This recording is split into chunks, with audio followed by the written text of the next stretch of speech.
आज 5 जुलाई 2025 है और इस 2025 में राष्ट्रीय जनता दल पूरे 29 साल का हो गया है। इस 29 साल का वो अपने सालगिरह पूरे देश में मनाया जा रहा है।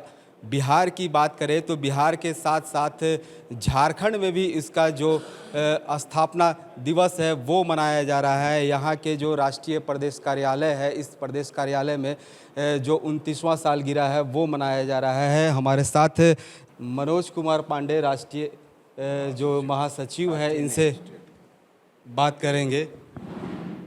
जी, आज 29वां सालगिरह है राष्ट्रीय जनता दल का, क्या कहेंगे? आज खुशी का दिन है। राष्ट्रीय जनता दल को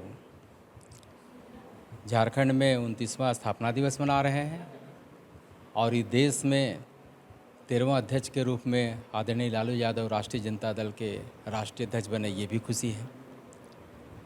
और राष्ट्रीय जनता दल अपने नीति और सिद्धांत पर विश्वास रखते हुए परम आदरणीय लालू यादव को आपके माध्यम से विश्वास दिलाना चाहते हैं कि झारखंड में अभी 4 हैं, हम लोग और आगे बढ़ने का काम करेंगे और गांव-गांव, कस्बा जाके अपनी नीति और सिद्धांत को बताने का काम करेंगे। इस राज्य में जो धरातल पर योजना आ चुकी है, उस संकल्प को भी हम लोग गांव-गांव तक पहुंचाने का काम करेंगे। 5 जुलाई 1997 के बाद से लगातार जो लालू जी हैं वो राष्ट्रीय अध्यक्ष के तौर पर चुने गए हैं। इस बार भी वो चुने गए हैं। अब उनके नेतृत्व में कितना और राष्ट्रीय जनता दल का जो है वो कितना आगे देश में जो अभी 24 राज्य में है कितना और बढ़ेगा? अभी जैसे आपने कहा कि 24 राज्य में राष्ट्रीय जनता दल का संगठन है और हम लोग आगे बढ़ने का काम करेंगे। मणिपुर में हमारे विधायक हैं और भी कई राज्यों में हम लोग विधायक हैं। उत्तर प्रदेश में हम लोग संगठन मजबूत है। आपके बंगाल में हमारा का संगठन मजबूत है। बिहार झारखंड में आप देख ही रहे हैं। अभी बिहार में चुनाव है, हम लोग सब मिलजुल के फिरकाप्रस्त ताकतों को हटाने का काम करेंगे और उसमें सारे वर्कर लोग लगे हुए हैं। बिहार में चुनाव है आपने कहा, और यहाँ जिस तरह जो झारखंड मुक्ति मोर्चा है और राष्ट्रीय जनता दल है, ये गठबंधन वहाँ एक दिखता नहीं, नज़र नहीं आ रहा है। देखिए, कुछ लोग का तालमेल में क्या अंतर? कुछ लोग का बात हो सकता है, लेकिन मेरा मानना है कि राष्ट्रीय जनता दल सबको साथ और सबको लेकर चलने वाली है और यही कारण है कि 13वीं बार करोड़ों फॉलोअर मानने वाले, चाहने वाले लोग बिहार और एक विशेषकर झारखंड के सम्मानित कार्यकर्ता पदाधिकारीगण मिलकर करोड़ों के रूप में, सदस्यों के रूप में चाहने वाले लालू प्रसाद जी को 13वां अध्यक्ष के रूप में चुना। और लालू जी कभी किसी को सम्मान में कभी ठेस नहीं पहुंचाए हैं। बिहार में बड़े भाई के रूप में वहाँ पर हैं और झारखंड में लोग छोटे भाई के रूप में हैं। तो आप समझ सकते हैं कि बिहार में महागठबंधन के तहत चुनाव होगा और चुनाव लड़ेंगे। आप लोग को 2-4-5 दिन के मतलब पता भी चल जाएगा कौन कितने सीट पर लड़ रहा है।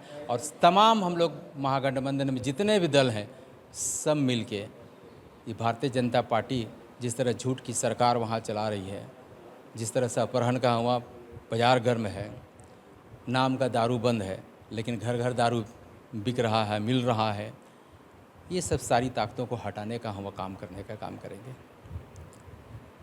बैठक 2 दिवसीय बैठक पटना में चल रहा है। लगातार जो अलग अलग राज्यों से है लोग वहां आए हुए हैं, कार्यकारिणी सदस्यों का। क्या नेतृत्व जो तेजस्वी का है वो इस बार मिलेगा वहां? लालू जी सर्वमान्य नेता हैं, हमारे राष्ट्रीय अध्यक्ष हैं, अभी चुने भी गए हैं। भारतीय राजनीति में लालू जी की प्रासंगिकता वह है जो भारतीय साहित्य में तुलसीदास की प्रासंगिकता है। भारतीय राजनीति से लालू जी को कभी आप हटते हुए देखेंगे ही नहीं, चाहे वो वर्तमान हो, चाहे भूतकाल में रहा और भविष्य में भी। हमारे पार्टी का जो सिद्धांत और नीति है, लालू जी ने जो सिद्धांत दे दिया भारत को, बिहार को, दबे कुचले और गरीबों को, श्रमिकों को, शोषितों को जो आवाज़ दे दिए, वह भारतीय राजनीति में समाप्त होने वाला नहीं है। तेजस्वी यादव उसी आवाज़ को बुलंद करने के लिए, उनसे और आगे बढ़कर काम करने के लिए अग्रसर हैं। इसलिए तेजस्वी का नेतृत्व प्रभावी और प्रभावकारी होगा। तो ये थे झारखंड के राष्ट्रीय जनता दल के नेता, जिन्होंने बताया कि जो गुदड़ी के लाल और गरीबों के लाल कहे जाने वाले लालू प्रसाद के सिद्धांत पर चलने की इन्होंने बात की है। अब देखने वाली बात यह होगी कि तेजस्वी यादव के नेतृत्व में क्या बिहार वो मुख्यमंत्री बनाते हैं, और झारखंड की अगर बात करें तो झारखंड में इनका पार्टी 4 से और कितना ज़्यादा जो विधायक हैं वो चुनकर आते हैं। रांची से कैमरा पर्सन अरुण के साथ जयंत कुमार।